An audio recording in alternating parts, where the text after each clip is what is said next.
Good evening and welcome to this evening's Cabinet meeting on Tuesday, the 9th of June. My name is Councillor David Thomas. I'm the leader of the Council. If you're joining us online, a very good evening and welcome along. So let's start off with some housekeeping for those in the physical room. We're not expecting a fire alarm, and should the alarm sound, please exit via the nearest exit and gather in the car park next to the library. Could I ask everybody if you could ensure that all mobile phones and electronic devices are turned to silent and to ensure that they are not placed near the microphone stations. Please note that we are using hybrid meeting arrangements this evening with officers and councillors who are not members of the Cabinet having the option to join the meeting via Zoom and also live streaming this meeting via the Council's YouTube channel to encourage more people to engage in our public meetings. And can I please remind everyone to use their microphone when speaking and turn them off when finished. Finally, anyone attending the meeting remotely must use their raise hand function when they wish to speak and to declare any interest at the appropriate time. If anyone attending the meeting remotely loses connection, the meeting will continue and you'll have the option to follow the meeting via the YouTube live stream. So let's start off with apologies for absence, please. Chairman, we have none. Thank you very much indeed. Minutes to confirm as a correct record, the minutes of this Cabinet meeting on the 12th of May this year. Happy to propose those from the Chair. Happy to second, Mr. Chairman. Thank you very much. All those in favour, please indicate. Unanimous, Chair. Thank you. Disclosure of interest. If any member has a pecuniary or a non-pecuniary interest, if they can declare that, please. There are none declared. So we'll move straight into item 6, which is the disposal of Occombe Farm and land lying north of Preston Down Road, Paignton. Invite Councillor Lewis. Thank you very much, Mr. Chairman. And what a great story. What a good news story. I'm delighted to support the recommendation before Cabinet regarding the sale of Occombe Farm to Greendale. This is genuinely good news for Torbay and for the future of Occombe site. All members will know Occombe Farm has been largely empty for some time, and this proposal represents a significant opportunity to regenerate an important asset and bring it back into productivity and use for the benefit of residents and visitors alike. Greendale has an excellent track record. Their facility near Exeter has become a real destination, combining a successful farm shop, cafe, fish counter supplied with fish from Brixham, very often out of their own boats with the subsidiary company of Water Dance, which is one of our partners in Brixham. A meat counter offering produce from their own farm. A popular children's playground offering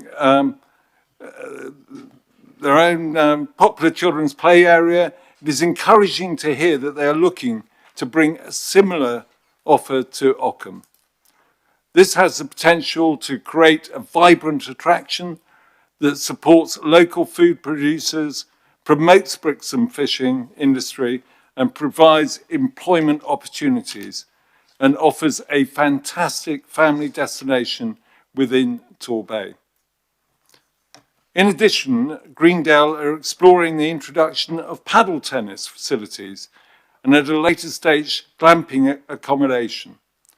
These proposals would further enhance the site's appeal, broaden the range of leisure opportunities available locally, and help attract visitors throughout the year. They are prepared to invest millions into the site over the next few years. Once again, the private sector wishing to invest in Torbay. I'd like to place on record my thanks to our officers for the management of Greendale. Some are here in the audience tonight, who have worked extremely hard on this project. Discussions with the owners have been ongoing for some time, and both teams have shown great professionalism and determination to bringing matters to this point. Councillor Thomas and I I've also had the opportunity to meet the owners and the team on a number of occasions over recent months and visited their site near Exeter.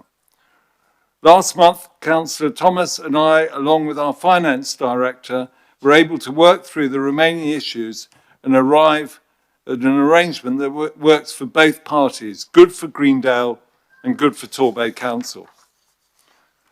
The team at Greendale gave an all-members briefing last week where questions could be asked and thoughts given. They are determined to work with us and the community. And as I said earlier, they're already a partner of ours with Water Dance here in the Bay in Brixham. This proposal secures investment into the site, provides a clear vision for its future, and gives us confidence that Occombe Farm can once again become a thriving and valued destination. I therefore welcome this recommendation and look forward to seeing Greendale's plans come to fruition for the benefit of our residents, businesses and visitors alike. Thank you, Mr. Chairman. Thank you very much indeed, and I'll be seconding this from the chair. And just before I speak about it, I think it's just worth going through the recommendation that's before us. That is 1. In accordance with Standing Order D11, that in order for the site to be brought back into active use at the earliest opportunity, it is necessary for the decision, if approved, to be implemented immediately. Greendale have indicated its intention to reopen and operate key elements of the site in time for the forthcoming summer season. Any delay arising from the call-in process would significantly prejudice this timescale and risk the loss of economic, tourism and community benefits associated with the summer period. In addition, the site has been closed since December 25 and is currently incurring ongoing holding, security and maintenance costs for the council. Delaying implementation of the decision would prolong these financial liabilities and defer the receipt of a capital sum above market value, as well as postponing wider regeneration benefits. The Cabinet's decision is determined to be urgent. Therefore, Cabinet determines that call-in shall be waived, as any delay likely to be caused by the call-in process would prejudice the public's and the Council's interest. The Overview and Scrutiny Coordinator was consulted on the 28th of May. And the second recommendation is that the Director of Finance, in consultation with the Cabinet Member for Place Development and Economic Growth, be authorised to dispose of the Council's freehold interest of Occombe Farm and land lying north of Preston Down Road, Paynton, as set out in Appendix 1, to Greendale SPV 1 Limited for a sum in excess of market value as set out in the exempt appendix to the submitted report, and agree and finalise the detailed transfer process and terms based on estates and legal advice, which will include overage provisions. As Councillor Lewis has already covered the detail, I really want to focus on one specific element, and that is the recommendation contained in Recommendation 1 to waive call-in. We have not taken that decision lightly. In fact, throughout this process, we have gone out of our way to ensure that all councillors have been involved and informed at every stage. Chris and I have had numerous conversations with members about the future of Occombe. Group leaders have received regular updates through leaders' meetings, and the Overview and Scrutiny Coordinator was consulted on the 28th of May. Importantly, we also had an all-member briefing where a considerable number of directors from Greendale attended in person. Every councillor had the opportunity to ask questions directly to the potential new owners, and that meant members could hear firsthand from Greendale themselves, rather than receiving a political interpretation of their plans. Following that session, we also provided a further opportunity for members to ask questions and discuss matters without Greendale being present. So this has not been a rushed process. Members have been informed, consulted and engaged throughout. The reason for waiving call-in is simply one of urgency. The summer season is almost upon us. The school holidays are fast approaching, and Greendale, understandably, wants to be operational as soon as possible. Any tourism business would want to be in a place for the busiest part of the year, and Occombe is no different. We recognise that what can be delivered in the first few weeks will be very different from the long-term vision. However, getting Greendale on site quickly, allowing them to start to reopen those facilities and demonstrating what can be achieved at Occombe is hugely important. That is why I believe it is in the best of interests of both Occombe and Torbay to proceed without delay. I am therefore very happy to second this recommendation. And before I invite members of the Cabinet to speak on this particular item, I will go outside of the Cabinet table to see if there are any views from members either in the room or online. Councillor Law. So thank you, Chair. And whilst the vision for Occombe Farm put forward by Greendale is an exciting and positive one, and from what little I have seen of social media, it's been predominantly positively received. But it would be remiss of me not to raise serious and fundamental criticisms and concerns that have been raised with me about the decision before Cabinet tonight. So although it's an appealing vision that's put forward, I do fear that we are rushing into a permanent solution for a temporary problem, and I urge this Cabinet to pause and look at what we are actually permanently signing away.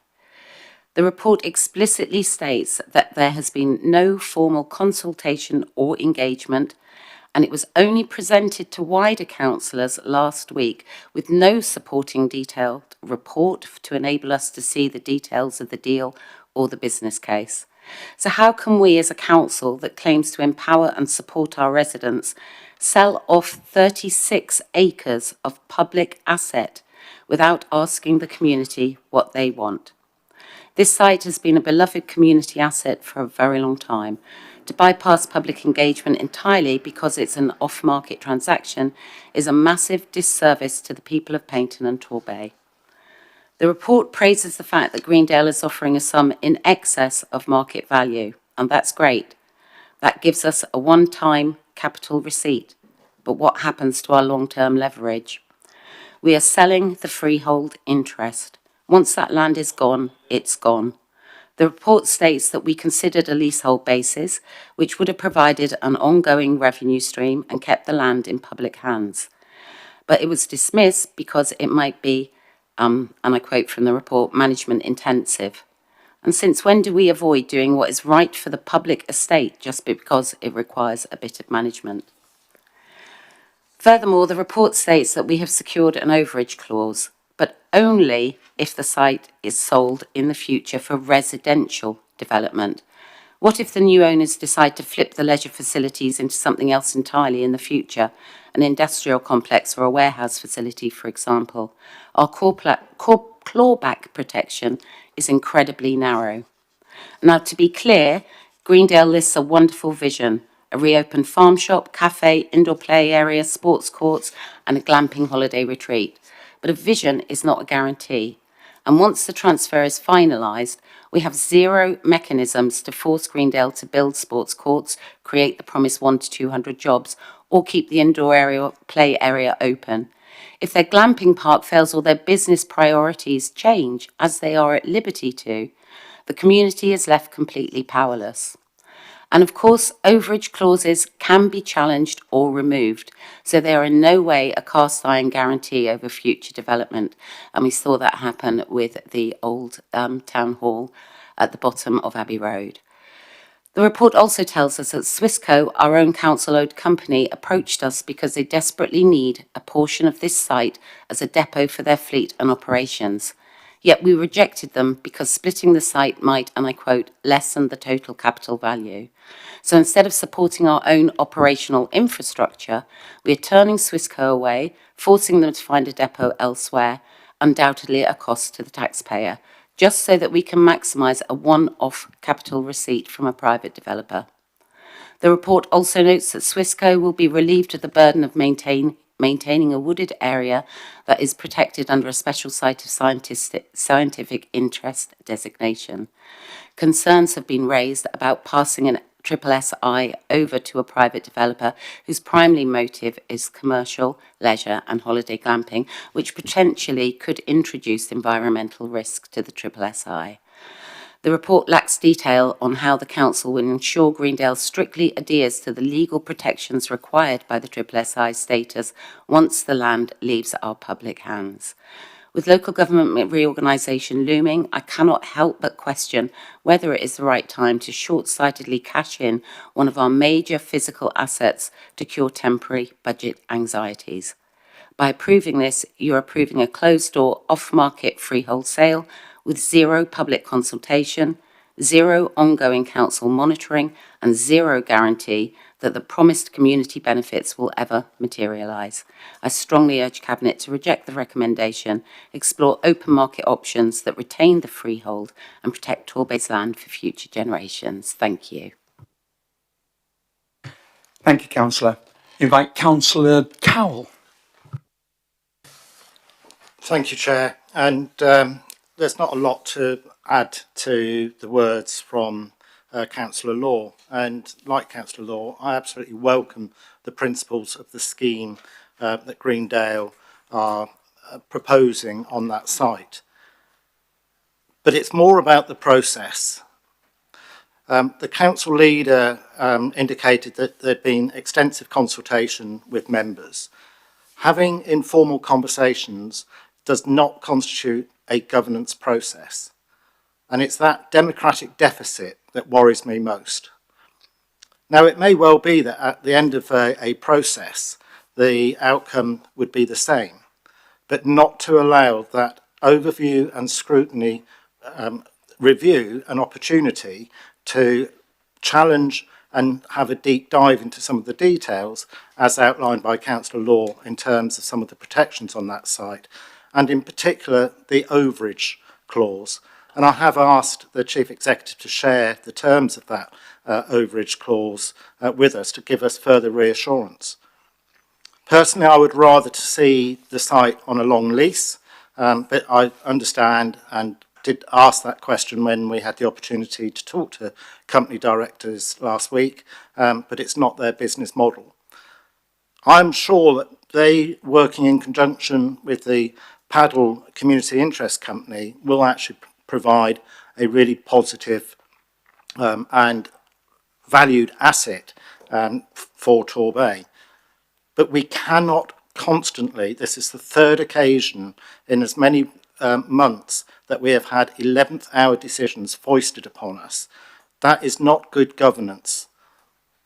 And I think the interpretation of consultation and engagement through those normal processes, as expressed by the council leader, is a completely different interpretation to that of mine and colleagues on this side of the chamber. So whilst I welcome the scheme, I do urge the Cabinet to step away from these last-minute decisions such as we had at Edgenswell and Gadian House that have actually led to significant concerns from within our community, a community we are here to serve. Thank you, Chair. Thank you very much indeed. I am not seeing any further hands from outside the Cabinet, so let's move back into the Cabinet table. Councillor Tyman.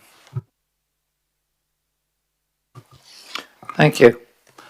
I think we've heard in both the presentation of this proposal and commentary quite a lot about this from the point of view of the council. I'd like to look a little bit from the point of view of our public, because the one thing I've heard through my daughter and her contacts, people with young children, is how much that facility has been missed since it's been closed this year, how much they'd like to see it reopen. I've heard from numbers of people how sad it is that what was a very popular meeting place, the cafe was not used just from the point of view of consumption of food, it was a general meeting place where, from my time up there, when I had a lot of contact with the Coast and Countryside Trust, I observed people of all sorts meeting there formal meetings, informal meetings, family get-togethers, friends meeting up. I even on one or two occasions up there found people clearly were meeting people who they'd met online for their first date. Somebody came in and said, well, I'm meeting somebody here, I don't know what they look like, etc., etc. So it was a really popular meeting place. In fact, councillors from Paynton used to meet our local police inspector every other month, and Occombe was our chosen place for doing that because it was convenient to get to, the parking on site. Since Occombe's not been there, it's been a struggle to find somewhere that is as easy, convenient. The last meeting we had at a different location, actually 2 councillors only turned up. So it was a really popular place, and I've heard from members of the community how much they miss it from that point of view. So I see the opportunity of it reopening. It will not be the same as it was, absolutely not, but hopefully it should be, from what we're hearing, better, have more activities, more comprehensive offer, and I think that's good. And then I come back and listen to, let's go through more consultation, more discussion, which would delay certainly it from opening this year. How long it would push it back, I don't know. What I saw when I met, the one time I met Greendale over this, is their enthusiasm for getting on with it and bringing it forward, and their wish to do something that actually served the community. Now, I think in an ideal world, I would have wished that, like we've heard from Councillor Cowell, that a leasehold would have suited my book better, but that wasn't the offer that was on the table towards us. So we have to deem what is doable, what can be achieved, and decide on that basis whether we wish to go ahead or not. And I think we talk about guarantees. Frankly, there aren't many guarantees in life. You try and do what you can to get assurances. You try and do what you can to get things moving in the right direction, to put safeguards in. But yes, we all know that our end will come. That's a guarantee. There aren't many others around, I can assure you. Sorry to be... If that disturbs you, but that's... Thank you, Councillor Tyman, for always bringing a cheery note to these proceedings. But, you know, there aren't many guarantees. I think this has a very good chance of success. I think it's got a very good chance of it being something that is much better than we had there before. And it certainly has my support. But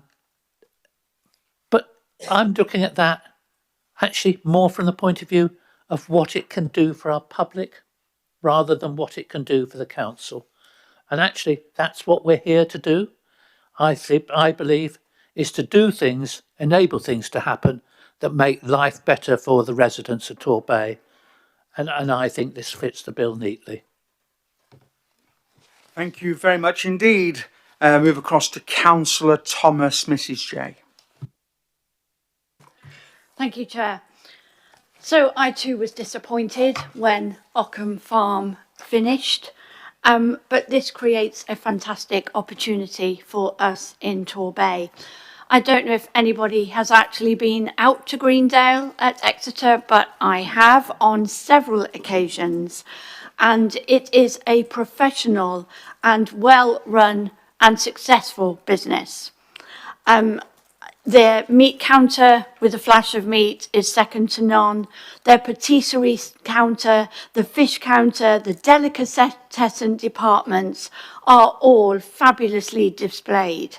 They offer a great restaurant and takeaway where the food is freshly prepared and served. And whenever I've been there, there's always been a wait for tables. It's very, very popular.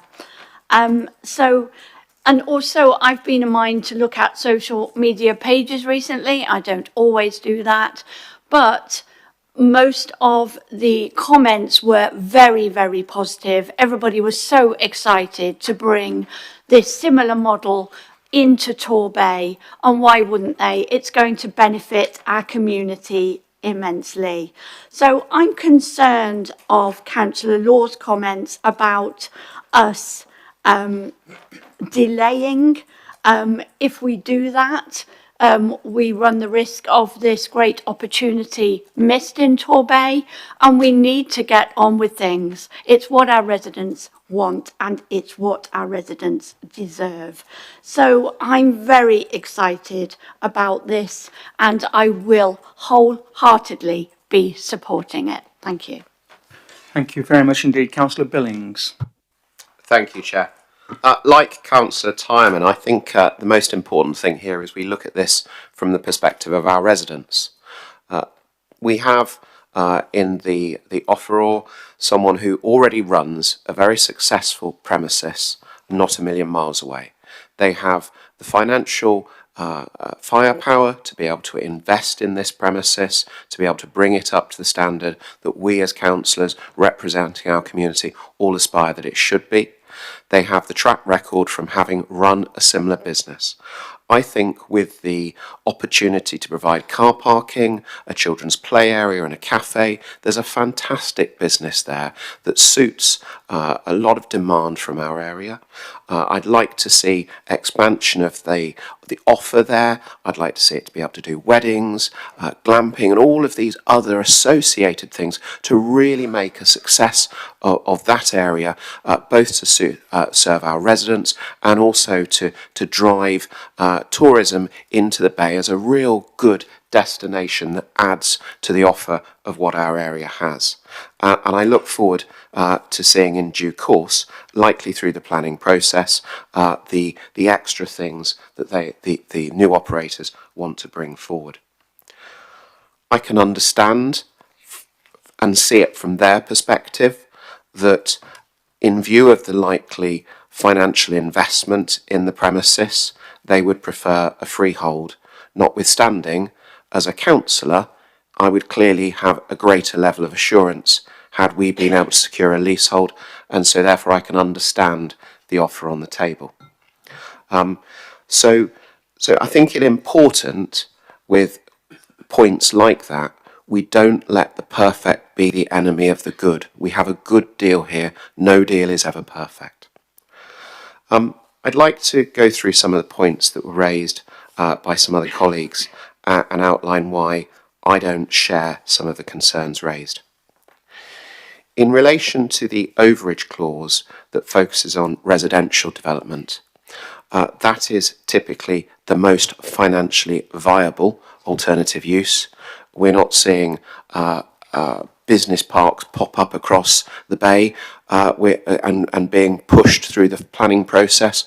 We're seeing in areas often where we don't want it greenfield development, and that gives us an ability through that overage focusing on residential development to have an ability to ensure that there's a restriction on that as far as we can.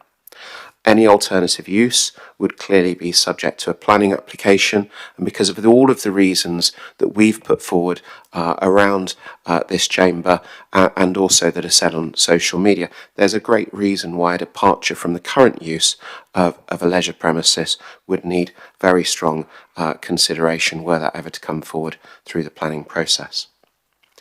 In relation to the need for a depot for Swissco, I've had the benefit very early one morning of meeting the managing director of Swissco on site at some land that Swissco are now going to be using as that alternative depot. That is land that was already in the council's ownership, and because of a departure of a previous leaseholder, that land had become available. As a fourth point, I'd like to turn to the point of public consultation. I'm a very strong believer in public consultation. I'm very familiar with the SEDLI requirements of making it meaningful. However, it's clearly difficult to run a commercial negotiation about the sale of land, particularly where one of the value drivers is the opening of premises on that land for the summer season in, where are we now, June, and also then run a full, meaningful public consultation, likely taking 6 weeks, then with further period of time thereafter to analyse the results, likely further informing the process. I can appreciate that might have been desirable, but I don't think in this instance it's possible. And I would go further than that, Chair. I actually think if we asked our residents, we'd probably find that they were supporting what we'd actually been discussing this evening. That's certainly the informal response that I think we can take from the social media commentary. And then, in relation to the last point, the governance process. Yes, we could have taken this through overview and scrutiny. However, I would highlight that the memorial bench policy has been through the overview and scrutiny process a very large number of times, and were this to take the same amount of iterations through overview and scrutiny, we clearly wouldn't be doing a deal with Greendale this year. So therefore, for all of the reasons that I set out when I first spoke, I think, looking at this from the perspective of our residents, I think this is a good offer before us. I appreciate that some other colleagues have some concerns. I've set out why I don't share those, and so for those reasons I'll be supporting this. Thank you, Chair. Thank you very much indeed. Councillor Bye. Thank you so much. And I see it, in addition to everything else, as being about jobs and prosperity. And there's an interesting geographic proximity with this site at Occombe and our highly successful hub for care experienced young people. We know in the Bay we have an issue of youngsters who are not in education, employment and training. We know that we have too many people who are economically inactive. I very much hope that Occombe with Greendale can establish a link with our care experience hub not so very far away. You know, we've got to be welcoming investment into the Bay. We've got to be supporting our economy. We've got to be getting the jobs, and particularly the sort of jobs that youngsters can go into. A distant member of my family, a youngster, actually worked there at the Occombe Farm cafe. So, and it's been closed for 6 months. For 6 months, we've been picking up a very significant cost. Am I allowed to say? I'm going to say it. I think I was quoted it's costing about 100,000 a year in round sums for security and all the other upkeeps and all the, do we lose out on the business rate income while it's empty, or do we have to pay that ourselves? But it's a very substantial cost just to have it there empty. So it's all about jobs, it's all about welcoming investment, and I hope very much we can work with the Care Experience Hub across the way and get some of the youngsters back into employment and produce pathways. It's not a temporary problem. You know, I've been involved with Occombe, and it was set up 20 years ago to be the money generator for the Coast and Countryside Trust. It's certainly been a very popular amenity. Certainly the cafe was a great success. I never knew people went there on dates. Maybe that's where I was going wrong. But, you know, I used to go there for boring meetings with councillors. But hey-ho, who knows what goes on in Preston?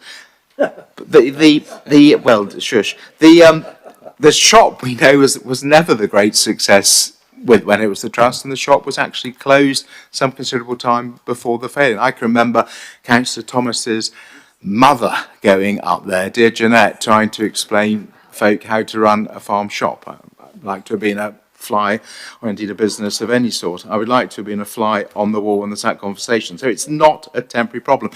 The potential of that site has simply never been realised, although undoubtedly it has been a popular venue also in recent times with the play parks and play areas for the youngsters. So there we go. Let's welcome the investment. Let's realise the potential of the site. And absolutely, we have got an operator in Greendale with a strong track record. I looked down the other day from the Sidmouth bus to see the Greendale site, and it was absolutely heaving, and there was a huge range of activity there for all ages and all generations, and we know it's been a great success. I haven't actually ever been in there, but I viewed it from the bus, so there we go. The long lease business, no one is going to invest the sort of money that we desperately want to have to take place up there unless they have security of tenure. If you grant somebody a long lease, you might just well be giving them the freehold. You know, you're not going to just get someone to put in millions by renting it out like a shop on a lease of 5 or 10 or 15 years. We know for our sports pitches, for example, we go to a much longer lease. Once you say that they can apply for grants and things, once you go to a much longer lease, frankly, you've lost a lot of control anyway. You might just as well go and sell the freehold so that the purchaser has the security and can get on with it. That's what we've got to do, is get into that mindset of encouraging and supporting business so that business get on with it and generate the prosperity. So we've got a good track record. It's going to be jobs. It's going to be a very popular option for the whole community. And I just want to finally say congratulations to those who've negotiated the deal. It's a very, very good deal. It's a great shame that we can't say what the deal is. It's one of those ones where you'd love to say how much we're getting. I think if people knew how much we were getting, they would be very, very... I don't want you to think you're paying too much, by the way. I don't want you to sort of knock a bit off. But I think it's a very, very good deal, and very well done to those who've negotiated it. It's great news all round, so I'm enthusiastically supporting this, and I'm sure most residents will be delighted to see it all take shape in the next few weeks. Thank you. Thank you very much indeed. Before I hand back to Councillor Lewis to sum up, I think, just wanting to pick up on one point, tonight I feel as though I've been accused of doing things very differently. Well, to be honest, if that involves trust, partnership with the council, working with business, community and investment, I'm quite happy to do things differently. It's how we set out our stall. We said that we would deliver, and this is this administration absolutely delivering for the residents in Torbay. Let me pass to Councillor Lewis to sum up. Thank you very much, Chairman. I will be brief because I think other colleagues have actually summed up quite well for me. So thank you very much indeed for doing that. And thank you, Councillor Bly. That's probably knocked about 5 million off the value of... Yeah, I mean, the fact is, and people say, why are we rushing into it? We know Greendale. A lot of people from Torbay visit Greendale, albeit not all of them on a bus that you're on, Councillor Bly, but many actually do there. And when we went there early in the morning, and there were very few cars in the car park, and we thought, good heavens, they've got a reputation of being very, very busy. When we came out of our meeting 2 hours later, the car park was full, and also the overflow car park. And we also know Greendale through Water Dance in Brixham. So they have a number of fishing vessels there. They're already partners of us. People have said, why have we rushed into this? We haven't rushed into it. We know that they offer a good cafe, a good play area, etc., very near to us on just past Exeter. So we know that they have a proven track record of doing that. At the moment, Occombe Farm is closed. If we stand around and talk about it, it's too often in Torbay we have neglected buildings that for one reason or another end up being neglected for years and years and years. And in the report, one councillor said, well, you know, why do we dismiss the depot of Swissco? Do we really want Occombe Farm as a depot for Swissco? Of course we don't. Freehold. They're spending millions of pounds, as Councillor Byers, an estate agent, knows very well. You know, people won't spend millions of pounds unless they have full control and the freehold. And that's why it's important that we are selling it to someone who's got a track record. When we went there, Councillor Thomas, we asked about housing and everything else. And of course, their site in Exeter has no housing on it whatsoever. They could very easily have turned that farmland into housing. It's close to Exeter. It'd be worth a lot more money, I would suggest. So that is not an option. Councillor Thomas Jackie talks about social media. Unbelievable how many people are backing this and have likes on social media. A lot of them saying, for goodness sake, just get on with it. Let's have Occombe open by the summer. And that's why, as you quite rightly say, Chairman, that we got in with the promise that we would deliver. We are delivering. Sometimes we have to make difficult decisions and trust. And we are putting trust in Greendale. And as far as I'm concerned, the sooner Occombe Farm is open to the public, to our community, the better. Thank you. Thank you very much indeed, everybody, for the debate. Move to the vote then. Recommendation 1 and 2 is in front of you and has been read out. All those in favour, please indicate. That's unanimous, Chair. Thank you very much indeed. Move on to item 7, which is disposal of land at Claylands. Councillor Lewis. Thank you, Chairman. Hopefully this will be a very quick one. The land at Claylands, which is the former waste quarry, I'm sure we all know where it is. We have had an offer in from Bricks and Trawlers Association, the BTA, to move some of their facilities from Occombe to this site.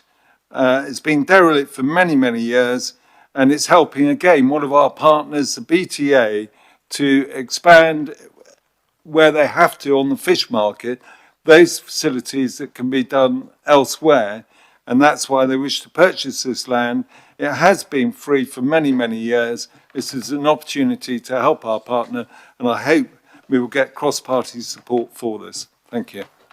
Thank you indeed, Councillor Lewis. Happy to second this, and actually I think you've just reiterated all the points that I would have made. So I'll take that as a seconder from myself. Open up to members internally or externally. Thank you. Councillor Cowell. Thank you, Chair. Just to say that this is supported. The challenge on the Claylands site was really brought home to those that were involved around the time of the development of the unit that was built on that site. It as a former waste site, it clearly has contamination issues, and in fact that lower part where this is being disposed would actually have increased levels of contamination requirements to have been addressed. So therefore the proposed use actually is a nice fit. It supports the fishing industry in Torbay, which we are all really supportive of. It's a valuable industry for us here in Torbay. To be able to support BTA within their operations on this site is a good fit. Thank you, Chair. Thank you very much indeed. It's always nice to have something cross-party supported. Let's move to the Cabinet. Are there any further comments, or are you quite happy for me to move to the vote? Let's move to the vote then, please. All those in favour, please indicate. Unanimous, Chair. Thank you. Move on to item 8, which is budget monitoring. Councillor Tyman. Thank you, Chair. I'm pleased to present to Cabinet for us to then recommend to Council acceptance and noting of the year-end position through the budget monitoring report for Q4. I think it's pleasing on the one hand that we have managed to come in the year with a small surplus.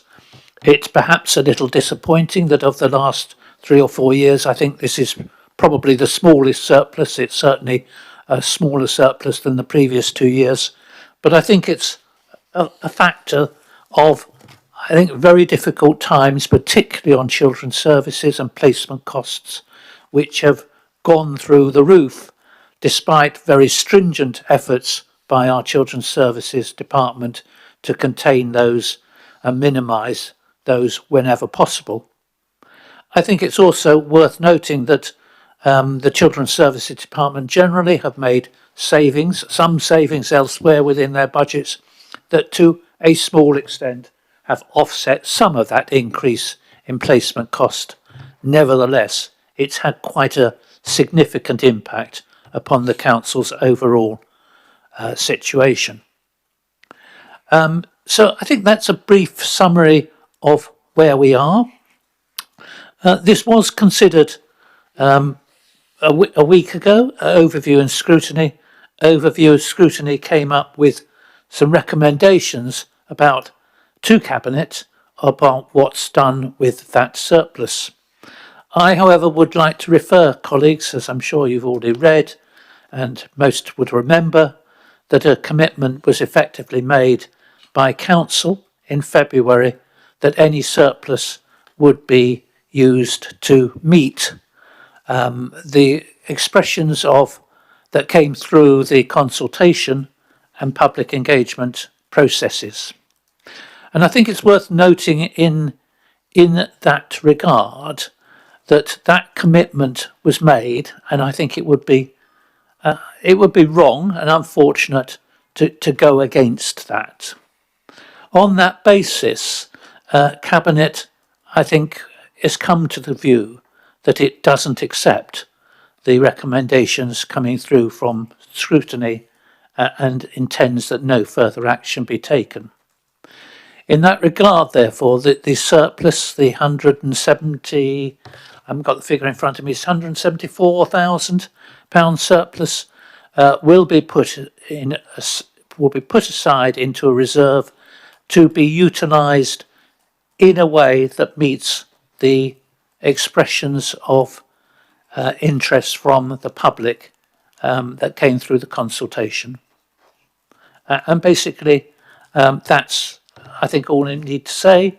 We will perhaps go into a little bit more detail about some of the performance when it comes to Council next week, not next month. Next month, July. Thank you very much indeed. Councillor Billings to second. Thank you, Chair. Yes, there's three parts to the recommendation as Councillor Timon set out. First of all, that the Council notes the revenue outturn position. Second, that the Council approves the transfer of 174,000 year-end surplus into this specific reserve to be allocated across priority initiatives. And then thirdly, that the Council approves the revisions to the capital investment plan as set out Appendix 1, and that is what the Cabinet recommends that Council does at our future meeting.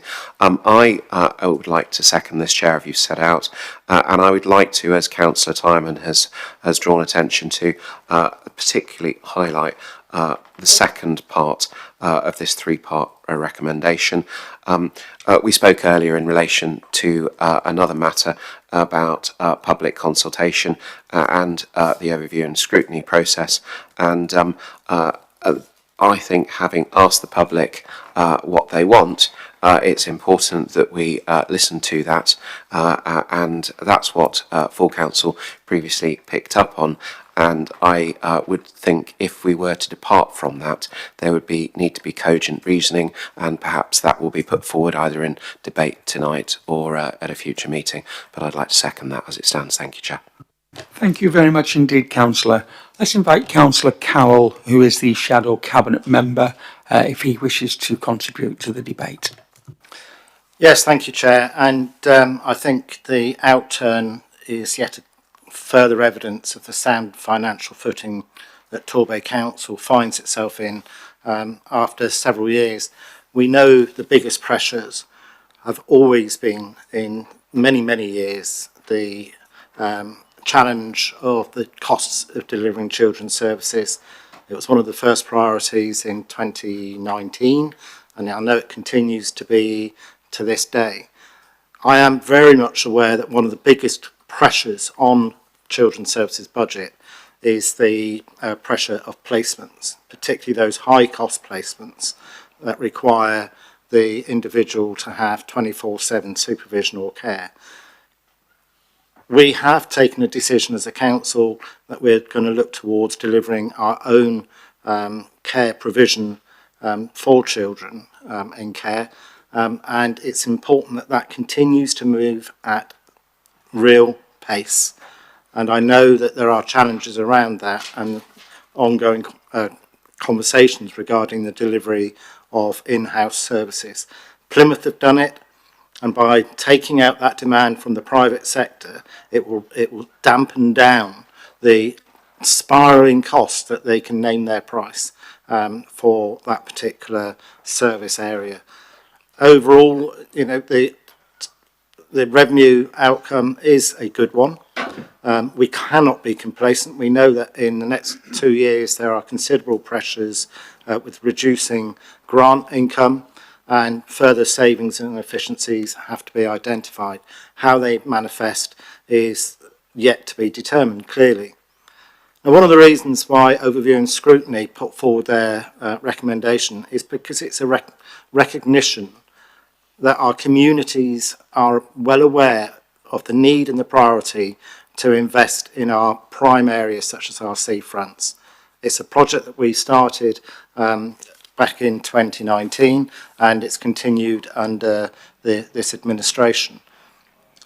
But there's a feeling that it's time to give something back to our residential areas.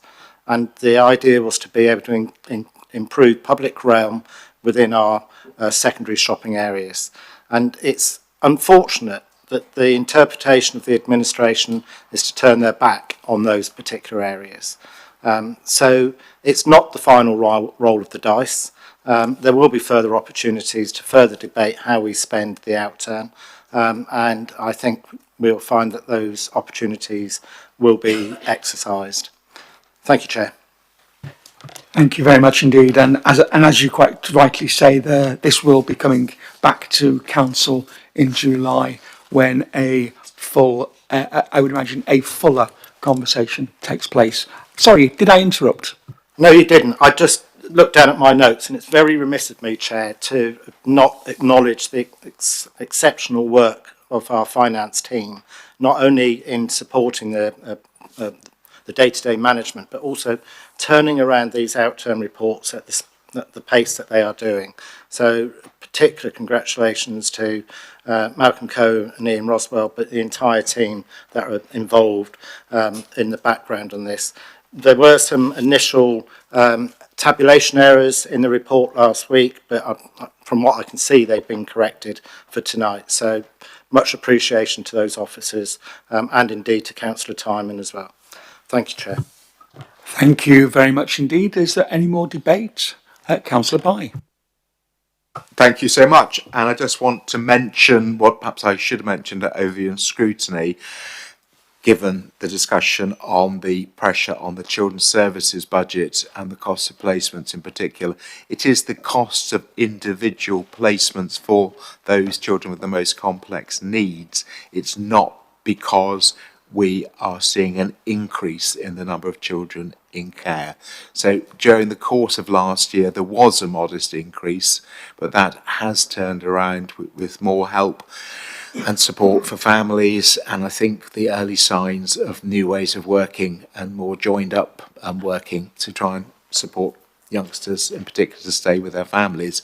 So we are now down below the 300. Last year we went above the 300 children in care for the first time for a couple of years. We are now down below, and the last time I asked the director, who sat right by me, I think we were at 290, so we're about back down to where we had got to before sadly there was a blip last year. So I just want clarity on that point. It's the cost of placements, individual placements, and we are making progress with the Children's Home Initiative, but please, I would like all councillors wearing your hats, perhaps on planning and so on, to be supportive of that. You know, we're going to have to get those homes out there, and sometimes you get objections, and sometimes you get misinformation, and sometimes you get upset, but we're going to have to work to win the community over and get some of those homes set up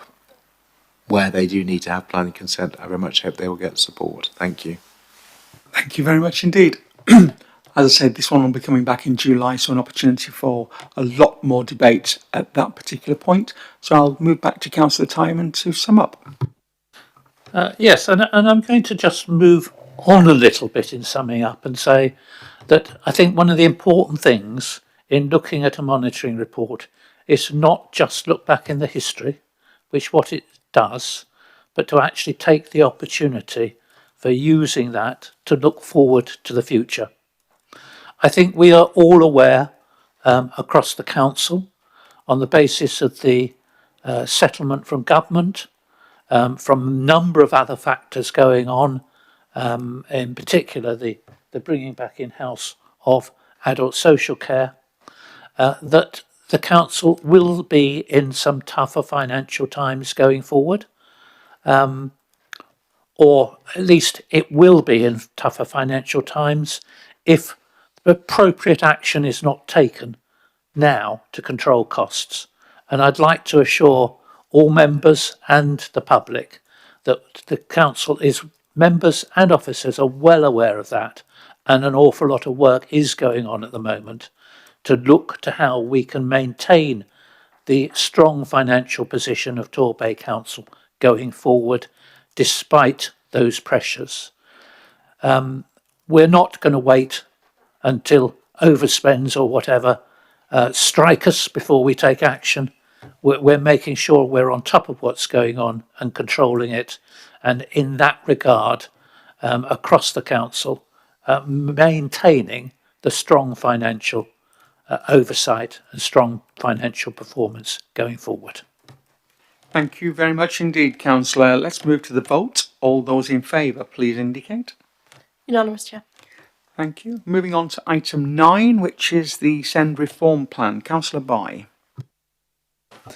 Thank you so much, Chairman. I want first to read the recommendation, and I would like a refinement of the recommendation at 3.1.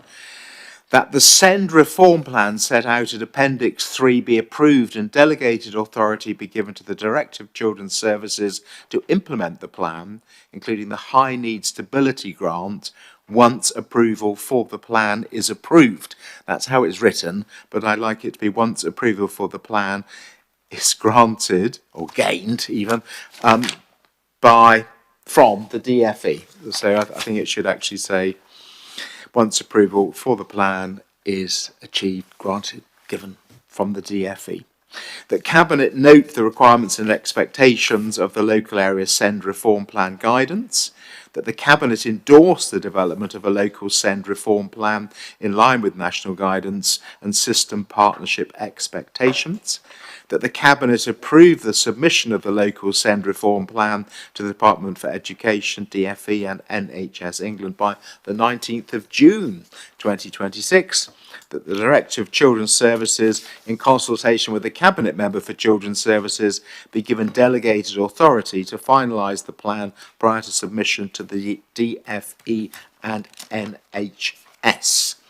So that is the recommendation with a slight refinement. I mean, the first thing I want to say is thank you so much to Hannah Baker, all those working with her in Children's Services, and particularly on SEND, doing the day job, making progress with the backlog of applications for EHCPs and making real progress on that, working through our PIP, which is the Priority Impact Plan, which follows on from our Ofsted, and at the same time working on this reform plan. So it's been an incredibly busy time for SEND within Torbay, and we absolutely all want to work together to do our very best for youngsters with special educational needs and disabilities.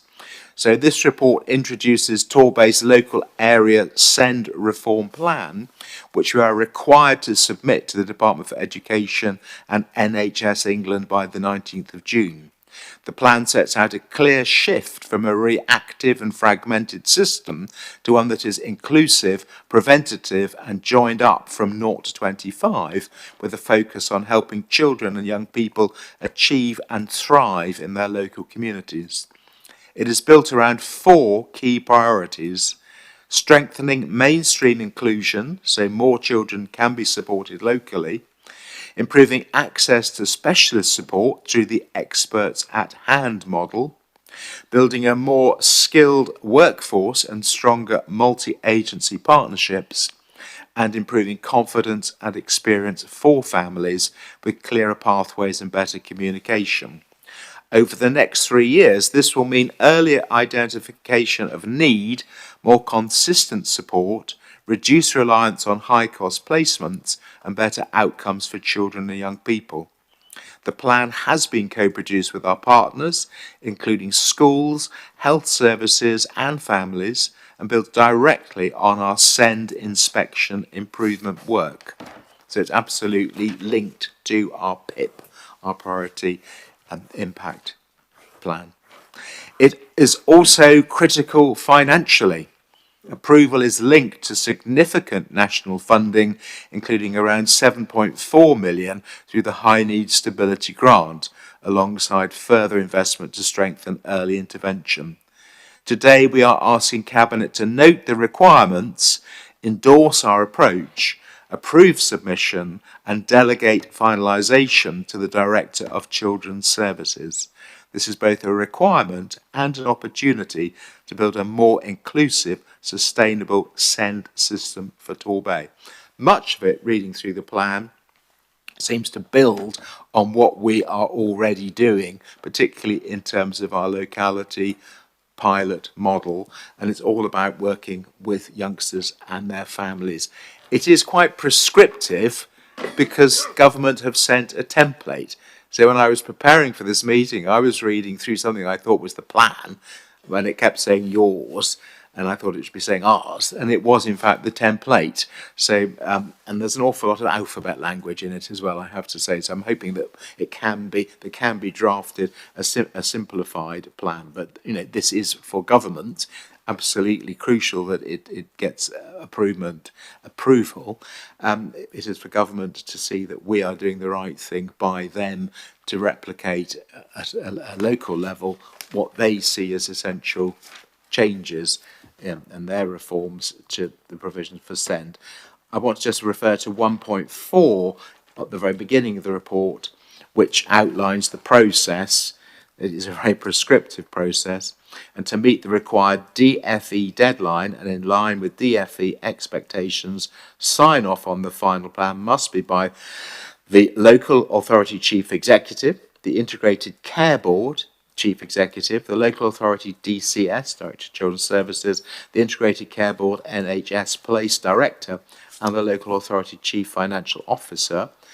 The SEND local area improvement partnership slate board must also approve the final submission. We're in fact meeting next week to go through this again. It has already had, in principle, the support of the slate board when we last met, but the slate board, which I attend, and Councillor Law attends also, I'm delighted to say, we are meeting specifically for an hour and a half next week to go through this again, just 2 days before it is sent through. I think those are the things. It's all about youngsters being in mainstream, youngsters getting particular support, cooperation between schools, very much like our locality model, access to resources which can be shared, the experts at hand model. I think it's something that we're going to be hearing a lot about, the experts at hand, to give youngsters the chance to thrive in their mainstream settings. There was the letter from Bridget Phillipson and Wes Streeting that I thought was useful to quote from, but I can't find that, and it doesn't really matter these days. No, I mustn't be rude. So it's the financial thing. The key thing is we've got to get this signed off and approved to get the money unlocked. We've been in the safety valve arrangement for some time. That now comes to an end. The government earlier in the year said that they would pay 90% of accumulated historic overspends on the higher needs budget. We will receive this, but only if this local reform plan is accepted by government and they can see us delivering on it. And that is absolutely explained in the relevant paragraphs from the letter that's attached to the report from Bridget Phillipson and Wes Streeting. Thank you so much. I hope that I've covered what needed to be covered. Thank you. Invite Councillor Tyerman to second. Yes, I'm very happy to second this. The whole situation around young people who need the extra support, the SEND agenda, it's been has been something that's, I think, everyone struggled to get to terms with, or to get to find how we create the best solutions. I know that not only as a councillor but as a school governor, and I think that there certainly was need for a new approach, a new way of looking at things, and to really try and do something that's going to make a difference and make it in a much better way than I think the situation we got into, not just in Torbay. I think that situation applies equally pretty well across the country. I think, like anything of this nature, you start out with a plan. I think it's absolutely right, and I think the objectives, the focus, what's in here is spot on. I am absolutely certain that we're going to need to modify things and move things forward, because that's the nature of putting detail behind a plan. So I think this is a fantastic starting point to take us forward. I hope it meets the technical requirements of persuading government to hand over the funds to us that will clear our backlog, as we talked about. But I hope, above anything else, that is actually going to provide a better outcome for our young people going forward. That, to me, is the thing that's most important here, that we do the right thing by as many of our young people that need special needs attention as we can. Thank you very much indeed. Let's just move outside of the Cabinet table as we invite the Shadow Cabinet Member, Councillor Law. Thank you, Chair. And yes, I'd like to join Councillor By and start by saying a massive thank you and well done to all the colleagues who've put together an excellent and comprehensive plan in a very short space of time. I think it's been something like 4 weeks, maybe even less than that they've had to do it. And the guidance only came out a fortnight ago for some of the areas in this. So it's been a massive piece of work. I sit on the many of the various children's and SEND boards as Chair of Children's Overview and Scrutiny, and I know it's taken an enormous amount of work by all colleagues involved from Children's Services, but also from Public Health, Health and Education. And if I've missed anyone out, my apologies. I hope Councillor By will pick up for them afterwards. So the expectation of the reform plan, in line with government requirements, is that the local SEND system moves away from a reactive, diagnosis-led and adversarial system towards one that is early, local, fair and effective. And in some ways, I think we were already ahead of the curve a little way in Torbay, having already introduced, as Councillor By mentioned, our graduated response and our locality model. And the plan also introduces a refreshed ordinarily available provision that aims to build on these early intervention models in schools and with health. However, the ability to deliver these aspirations will not only be dependent on the ability to rapidly upskill mainstream teaching workforce, but to resolve the acute national shortage of some of the practitioners that are required for these children, such as speech and language therapists. And as already mentioned, this is a partnership area, SEND is, so these are partnership challenges rather than being for children's social care alone. And I know that as a partnership, Torbay has already taken steps to remedy some of these challenges, but I fear that to improve as projected over the next 3 years is going to be highly challenging for all involved. The plan is predicated and required by government on driving down statutory escalation and moving children and young people into mainstream schools. But if mainstream schools are not resourced by the government to facilitate this and lack the immediate resources needed to accommodate these children safely, I sincerely worry that exclusion rates, and ours are already one of the highest in the country, could climb even higher. I also worry that the government funding won't match Councillor By's hopes or expectations. I'm not quite sure. I don't think they're going to be anywhere near enough to cover and the legislation, it says up to 90% of deficits. that they will be paid off. That's up to, that's not a guarantee of the 90%. And I know that the higher needs, a cumulative deficit of just 2 local southwest authorities is already £500 million, or is projected to be by year 2, £500 million. So I really don't think the government's money is going to go far enough, but I really hope that we get the money that we are anticipating. I know that we've worked really, really hard to bring down, to address this through the safety valve, and I would hate us to miss out in any way. So I appreciate that our director, as always, is well aware of these challenges and about my concerns, because I've aired them already, but none of that impacts on the decision that is before you today.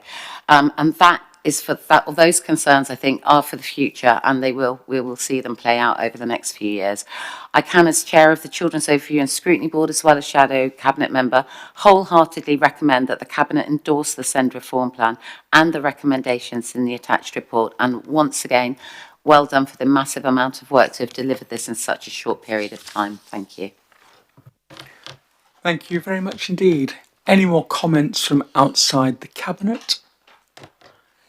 Any further comments from inside the cabinet? Let's move back to Councillor By to sum up, please. I thank, as always, Councillor Law for speaking so eloquently and very much appreciate her support. I think we all have to work together with our partners to improve things in the Bay for youngsters with special educational needs and disabilities. And I think we are making progress.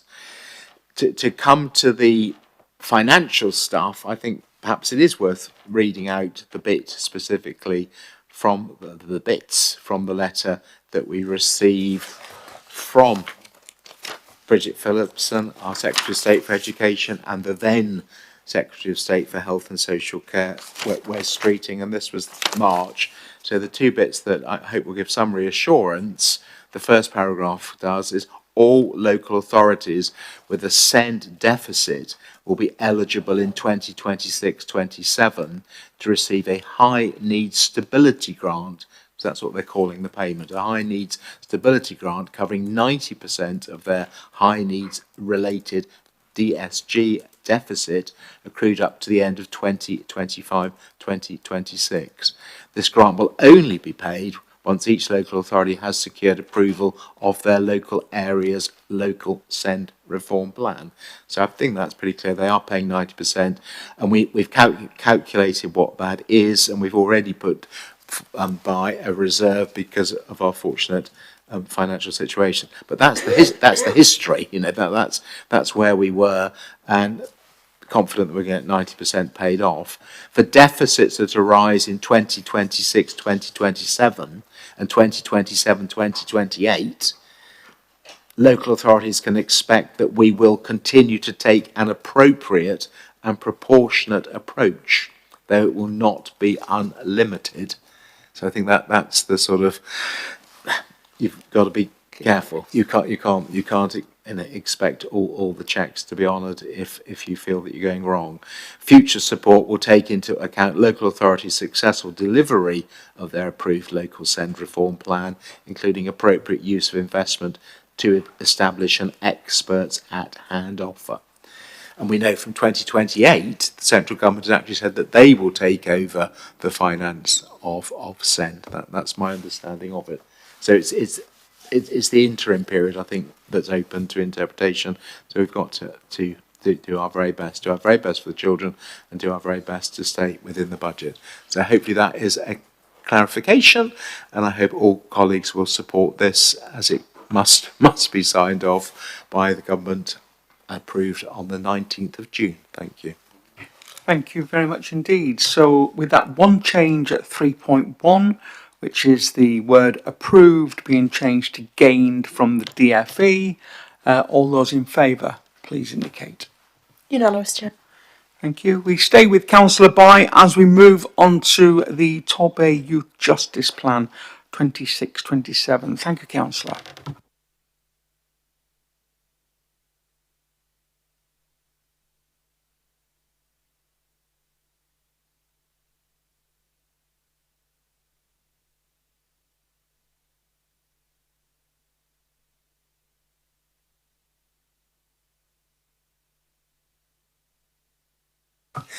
Thank you.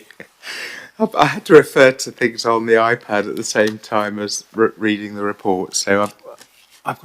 Thank you very much for one of those as well as theirs. I mean, well done indeed to our youth justice team. I do appreciate the progress that's made. This is a very, very positive report. It is our plan for 2026-2027, but it covers a tremendous amount of what we have achieved over the last 12 months, as well as highlighting what our priorities are for the next 12 months.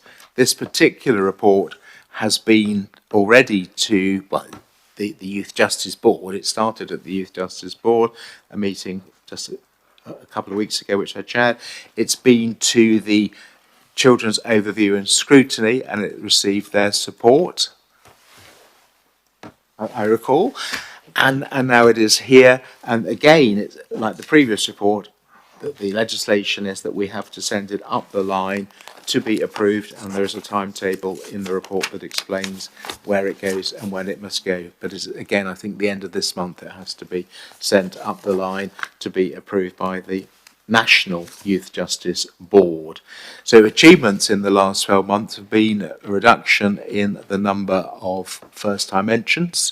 A couple of years ago we endured quite a blip of youth offending, particularly in the TQ3 area. That with lots and lots of work to turn things around. That has gone forward, and we have made progress with that. As you can see, there's a tremendous amount of information in this report. So well done.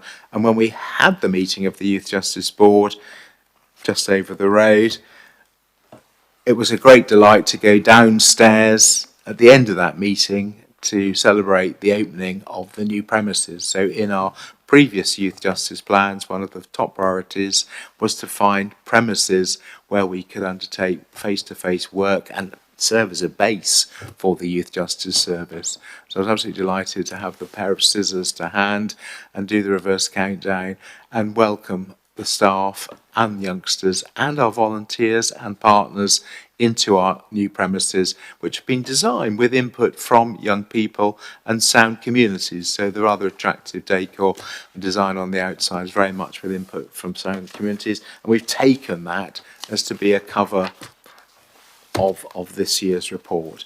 Looking forward, forgive me one moment, on page 239 of the pack and page 51 of the actual report, we have listed our priorities for the coming year. So the full list of priorities are laid out in the service development plan. First, being more child first focused in all aspects of our service delivery, ensuring children are accessing appropriate educational training provision suitable to their needs and abilities, maintaining the reduction in the number of first-time entrants so that the yearly rolling target reduces to below our statistical neighbours, reduce the reoffending rates of children open to the Youth Justice Service, reduce criminal exploitation of children in Torbay by increasing their resilience and focusing on the adults who exploit them, increasing our focus and range of support for victims. When we are looking at our most up-to-date statistics, I'm absolutely delighted to say that we are actually now slightly below our statistical family of other councils in terms of first-time entrants. That is the first time we've been at that happy position for a number of years. So it's a positive report. We're making progress. Delighted that we've got the premises. We've got our priorities for the future. And I very much hope that colleagues will support this Youth Justice Plan for 2026-2027. Thank you so much. Thank you very much. And I invite Councillor Billings to second. Thank you, Chair. Delighted to second this. As Councillor Byers set out, this is very important, and you can tell that by page 3 of the Youth Justice Service report, where we are told that for children and young people that are referred through the service, 81% do not go on to engage in harmful behaviour or offend. And that's clearly very important, that we allow our children and young people who may have taken an incorrect turning in life to return to a sensible path that's compatible with sort of flourishing in society. And as Councillor Byers set out on page 7 of the report, one of the previous impediments was the securing of premises, and work is now going on there to provide those suitable premises. And if we were to look at page 17 of the report, we can see some of the offences that children and young people have been engaged in that have been referred through the service. And I, for example, would just pick one of those out, and that's theft and handling of stolen goods. 39 offences this year. That's down 29 offences compared to the previous year, so almost half. So it clearly does have merit. But as page 13 sets out, there are a small cohort of children and young people who still could benefit from further help, and hopefully we'll be able to provide that. So delighted to second. Thank you, Chair. Thank you very much indeed. And as Councillor By has said, this has been through so many of our governance functions already. But we invite the Shadow Cabinet Member, Councillor Law, for her comments and thoughts. Thanks again, Chair. So another incredible piece of work from our officers and a great example, again, of partnership working. I hope you've all actually read this report through, because it isn't just a statutory document or a collection of performance metrics. For me, it's a bold evidence-backed roadmap designed to keep our young people safe, protect our communities, and build a healthier, happier, and more prosperous Torbay. I'd like to extend my thanks even to John, Ralph and Nancy. This plan reflects their ethos and fully embraces the Child First model that builds on a child's individual strengths, tackles the structural barriers that they may face, and empowers them to build a positive future away from crime. I'd also like to extend our thanks to the police, probation, health, and all of our partners for all their hard work in a very challenging area. Youth justice is very much a partnership undertaking, and we couldn't do what we need to do as Torbay Council for our children without their cooperation and support. I'd like, if I may, also to mention just a couple of things that I've picked out of the many things that are in the report, which and we did thoroughly interrogate this report at Children's Overview and Scrutiny. John was there for, I think, over an hour in the end. So for me, the new prevention and turnaround service has achieved impressive success, with early data showing that 81% of children accepted onto the programme did not go on to reoffend. We've also fundamentally shifted the tide back towards early intervention. 71% of our youth justice outcomes were delivered out of court, significantly driving down the number of first-time entrants into the criminal justice system, which had been steadily rising for a couple of years.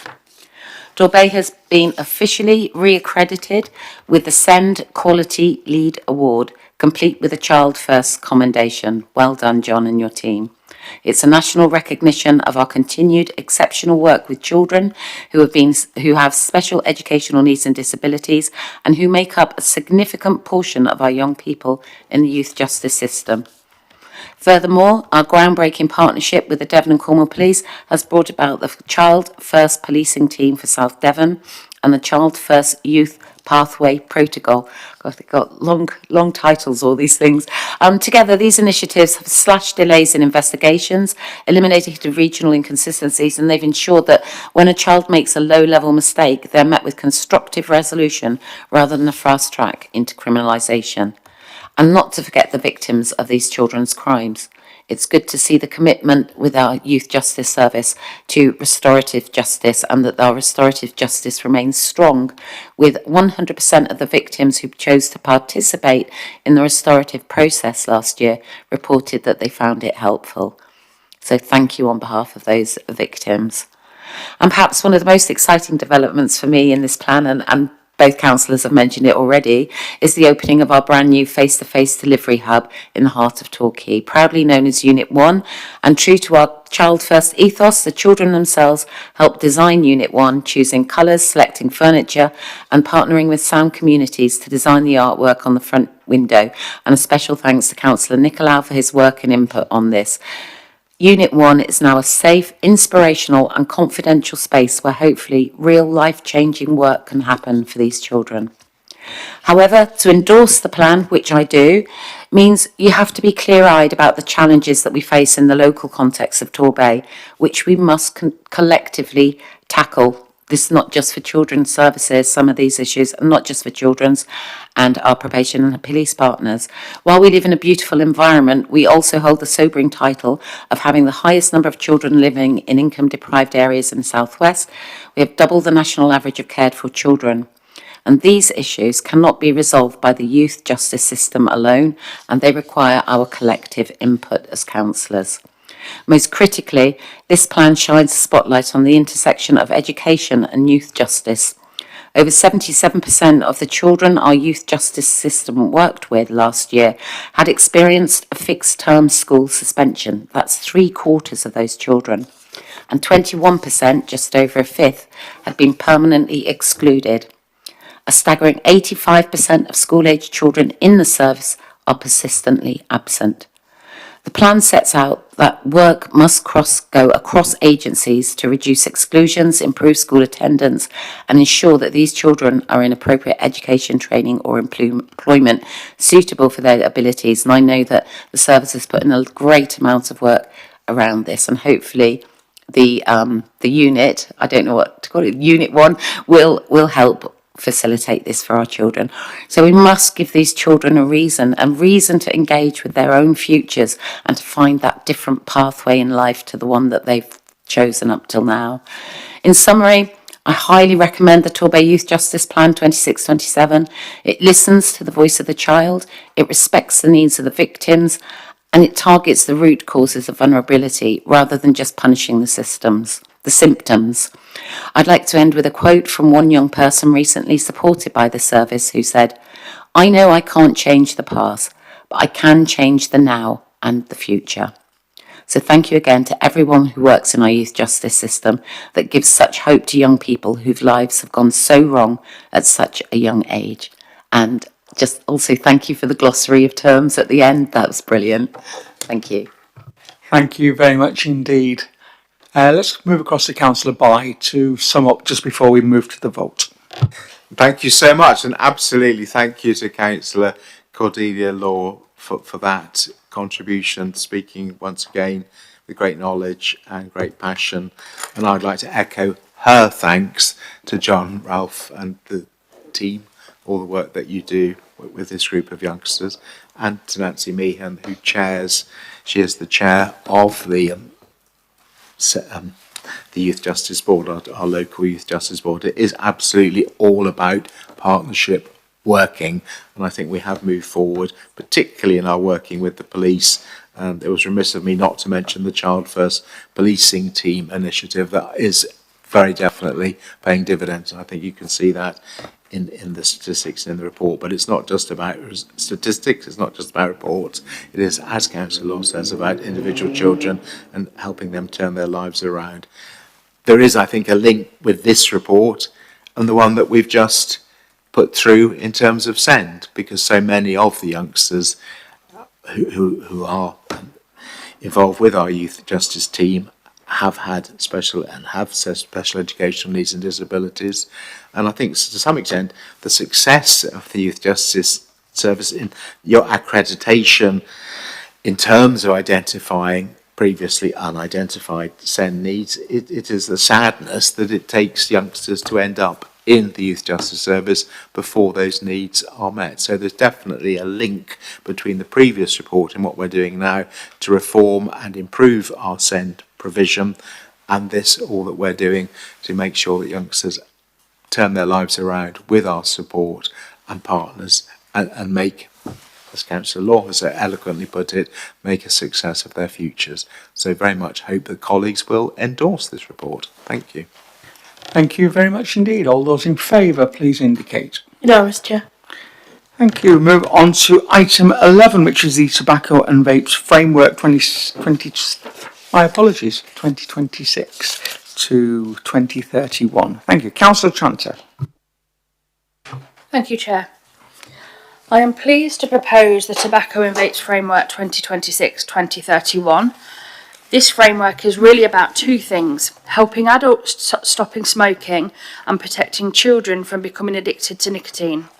Smoking is still one of the biggest causes of poor health and early death in our community.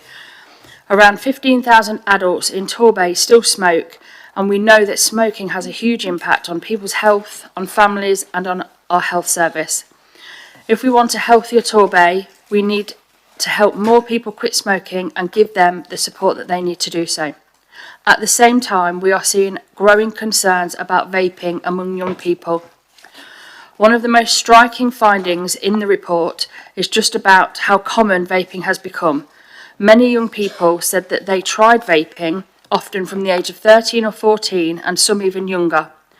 The report also found that vaping is highly visible in schools, on buses, and in public places. That should concern all of us. While vapes can help adult smokers quit, they were never intended to be a product used by children.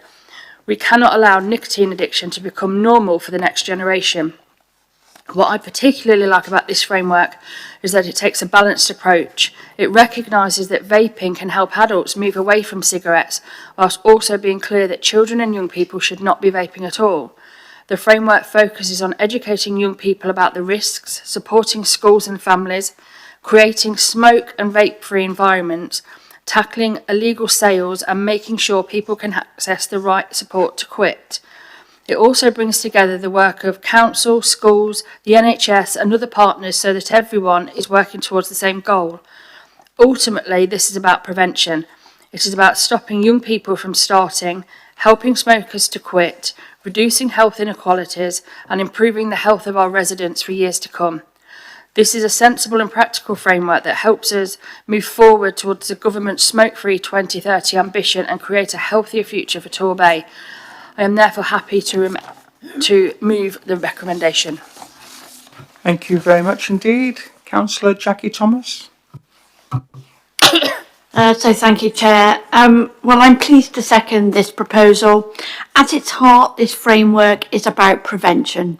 It is about protecting our children and young people from nicotine addiction, helping smokers to quit and improving health outcomes across Torbay. The figures in this report are concerning.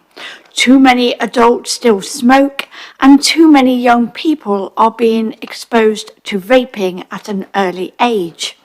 If we are serious about creating a healthy future and reducing health inequalities, we need a clear plan of action. This framework provides that plan, and I'm happy to second this, Chair. Thank you very much indeed. Let's open up for debate. Councillor Law. So, thank you, Chair. Councillor Douglas Dunbar was hoping to be able to speak to this, but she actually hasn't managed to get onto the Zoom meeting this evening. I've sent her a couple of links. She's just not managed to get in, but she says she would like us to say that she welcomes the framework and she'd like to extend her congratulations to the young people of Torbay for their work in the vaping research project, that it was very well presented and was really interesting. So if that could be passed on to those young people, that would be great. Thank you. Thank you very much indeed. That comment is noted. No further hands. Anything round the cabinet table?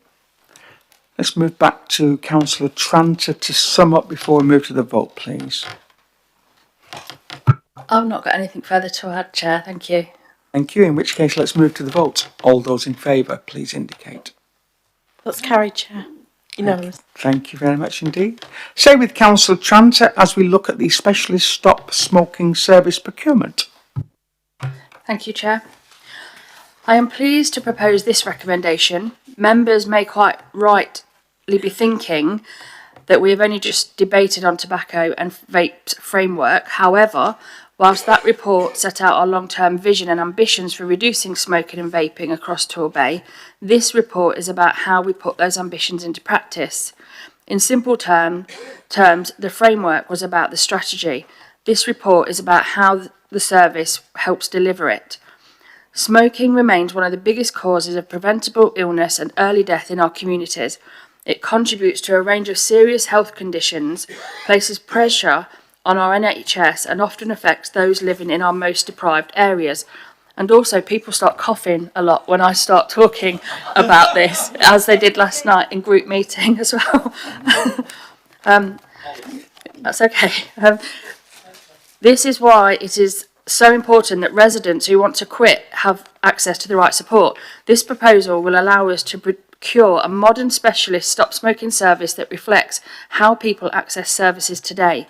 It will provide support face-to-face, over the telephone and through digital tools, helping people choose the type of support that works best for them. The report also enables us to make full use of additional government funding that has been provided specifically to help more people stop smoking. By doing so, we can expand support, reach more residents and help improve health outcomes across Torbay. Importantly, it is not about choosing a provider today, it is about ensuring a proper procurement process takes place so that we can secure the best service and the best value for the local community. Ultimately, this proposal is about helping people live longer, healthier lives, reducing inequalities and turning the ambitions we have already agreed into real action on the ground. I therefore commend the recommendation to Cabinet. Thank you, Chair. Thank you. We'll stay with Councillor Jackie Thomas to second. Thank you, Chairman. So this is about improving public health and helping more people in Torbay to live longer and create healthier lives. Smoking remains one of the biggest causes of preventable illness and health inequality. And every person we help to quit is a positive outcome for them, their families and our communities. The new service will provide modern evidence-based support, including face-to-face telephone and digital options, making it easier for residents to access help in a way that works for them. It also helps us to meet national targets, secure continued government funding, and ensure value for money through a competitive procurement process. For those reasons, I'm very happy to second this recommendation. Thank you. Thank you very much indeed. Am I moving across to Councillor Law to hear from Councillor Douglas Dunbar? You can hear from me, actually. Yes to the procurement from Maggie, fully supports it. I just had a question for myself around the fact, under the options appraisals, option 2 says that there's a lack of providers suitable to provide for adults and children. So I just wondered how we're going to deal with those children, because I do worry that in the future, as as the age will come down, as they're banned, so they will be younger and younger, that they're not allowed to smoke. There will be some children that have done it naughtily, sneakily, nicked the fags off their parents or older brothers and sisters, as some of us might have done in our pasts. But how are we going to keep channels open for those children then to seek help? And that's it. Apart from that, I've thoroughly, and I'm happy for you to get back to me outside of this meeting with that particular question. Thank you very much please, indeed. Chair. I'll get back to you. Thank you. Yeah, we give a detailed response outside of this meeting. Any further debate? Okay, recommendations 3.1 to 3.2. All those in favour, please indicate. That's unanimous, Chair. Thank you. Move on to item 13, social mobility in Torbay, and this is the Cabinet's response to the overview and scrutiny boards. Look. Oh, my apologies, Councillor Lewis. Thank you very much indeed, Chairman. You have it before you. The recommendation from Overview and Scrutiny was to explore options for an external careers fair inviting representatives across all different sectors, including professional and creative sectors. We had quite a long debate at Overview and Scrutiny on this subject. You can see the response that's been given.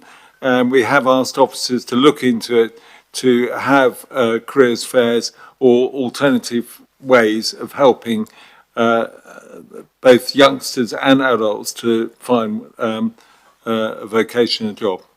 And the second recommendation was to identify the financial gap in funding following the ending of the UK Shared Prosperity Fund, consider how they will address this as part of the budget setting progress. We will do that. We will have it as part of the budget setting process through priority and resources and through other routes. It is important to us. As the response says, you know, it is a very important part of economic growth, etc. So we will be looking at that. And I'd like to thank Overview and Scrutiny for the time for that debate, which I took part on a few weeks ago. So thank you very much, Chairman. Thank you. Invite Councillor Tranter to second. Thank you, Chair. Yeah, I second this. I know this is in response to the recommendations at Overview and Scrutiny, but just with social mobility in mind, I wanted to second this as it helps to ensure that our individual life starting circumstances do not determine our lifelong outcomes for our residents, which basically means we all experience a different start in life. And this report works towards levelling out the playing field and support all residents, regardless of where we fall on the socio-economic spectrum or whatever life challenges we may face. So this, I second. Thank you. Thank you very much indeed. Always nice to end the meeting on a positive. Any comments from anybody else in the room? Councillor Cowell. Thank you, Chair, and it is good to end on a really positive. In fact, 90% of tonight's been positive, I'd like to think. But I think having listened to the discussions during the course of the evening, particularly around young people, the importance of being able to provide that pathway into employment and therefore social mobility is absolutely critical. And it is disappointing that so far there hasn't been a replacement for the funding that has currently been lost, because I think it's been deployed in a very constructive way here in Torbay, both for projects as well as some capital investment. I recognise it will be a challenge to be able to replace that funding from within existing budgets, and as discussed earlier, the future challenges of budgets, but with that view towards not just young people, but those people who are between careers for whatever reason, that we need to ensure that we have.